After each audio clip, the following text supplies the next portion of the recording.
तो एक तरफ जहां हाल ही में दुनिया की नजर एक पल के लिए ब्राजील में कंडक्ट कराई जाने वाली G20 की समिट पर चली गई थी, जिसमें भारत के पीएम मोदी की झलक तस्वीरों में सबसे सामने देखने को मिली। और वहीं पीछे पीछे कनाडा के प्राइम मिनिस्टर जस्टिन ट्रूडो और अमेरिका के जो बाइडेन भी मौजूद रहे। लेकिन वहीं दूसरी ओर कनाडा की तरफ से भारत के खिलाफ हो रही उलट फेर से दुनिया हैरान है, क्योंकि दोनों देशों के बीच बढ़ता राजनीतिक तनाव पर एक और बहुत बड़ा मोड़ खड़ा हो चुका है। दरअसल खबर निकल कर आ रही है कि भारत के साथ बढ़ते तनाव के बीच कनाडा एयरलाइंस ने भारत में ट्रैवल करने वाले लोगों के लिए सिक्योरिटी को काफी ज्यादा टाइट कर दिया है। इसका मतलब यह है कि भारत और कनाडा के बीच ट्रैवल करने वाले लोगों को अब कड़ी सिक्योरिटी जांच से गुजरना होगा। इससे हवाई अड्डों पर समय बढ़ गया है, जिससे न सिर्फ एयरपोर्ट पर डिस्टर्बेंस पैदा होगी, बल्कि इसका एक बहुत बड़ा प्रभाव भारत पर भी पड़ सकता है, क्योंकि कनाडा से हर साल लगभग 2.5 या 3 लाख टूरिस्ट भारत आते हैं, जिससे ओवरऑल 6,000 करोड़ का रेवेन्यू हर साल भारत को मिलता है। लेकिन कनाडा की इस फैसले से इसका असर सीधे तौर पर भारत पर पड़ने जा रहा है।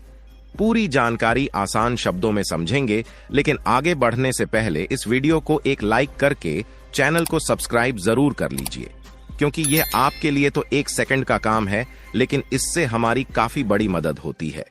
दरअसल हाल ही में जब ब्राजील में G20 की समिट हुई, तो उस दौरान अमेरिकी प्रेसिडेंट जो बाइडेन और कनाडा के प्राइम मिनिस्टर जस्टिन ट्रूडो, ये दोनों भारत के आगे पीछे घूमते नजर आए। और तस्वीरों में देखा गया कि यह दोनों भारत से बात करने का कोई भी मौका नहीं छोड़ रहे और कुल मिलाकर भारत के पीएम मोदी से मीठी मीठी बातें कर रहे हैं। लेकिन ध्यान देने वाली बात यह है कि ऐसा सिर्फ इंटरनेशनल मंचों पर देखा जा रहा है, जबकि वाकई में भारत के खिलाफ उनके तेवर अभी भी बदले नहीं हैं। इसका अंदाजा इसी बात से लगाया जा सकता है कि आज से कुछ दिन पहले कनाडा की कुछ मीडिया ने अपनी खबरों में खालिस्तानी संगठन के लीडर हरदीप सिंह निज्जर की हत्या का आरोप भारत के पीएम नरेंद्र मोदी से जोड़ने की कोशिश की, और उन्होंने आरोप लगाया कि उनकी हत्या की साजिश के बारे में पीएम मोदी को पहले से ही पता था। जबकि देखा जाए तो अभी तक उनके पास कोई सबूत नहीं मिले हैं, लेकिन इसके बावजूद भी बुनियादी रूप से भारत को ही अलग अलग तरीके से टारगेट किया जा रहा है। हालांकि हर बार की तरह इस बार भी तो कनाडा को झूठे आरोपों का जवाब मिलना ही था, और यह बात पिछले दिन 20 नवंबर की है, जब इंडियन एक्सटर्नल अफेयर्स के स्पोकपर्सन रणधीर जायसवाल ने उनकी झूठी रिपोर्ट को सीधे तौर पर रिजेक्ट कर दिया। और कनाडा मीडिया की इन झूठी खबरों पर दुनिया हंस रही है, यहां तक कि दुनिया इसे मजाकिया के तौर पर चलने वाला अभियान के रूप में देख रही है। लेकिन समस्या वाली बात यह है कि दोनों देशों के बीच चल रहे विवाद में एक मुसीबत खत्म नहीं होती कि दूसरी खड़ी हो जाती है,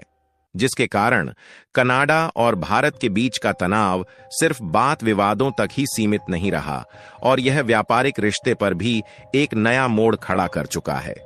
क्योंकि पिछले कुछ दिनों में व्यापारिक रिश्तों में जो समस्याएं देखने को मिली, वो तो अलग बात हो गई, लेकिन अब खबर निकल कर आ रही है कि कनाडा सरकार ने भारत के खिलाफ एक और बहुत बड़ा फैसला ले लिया है,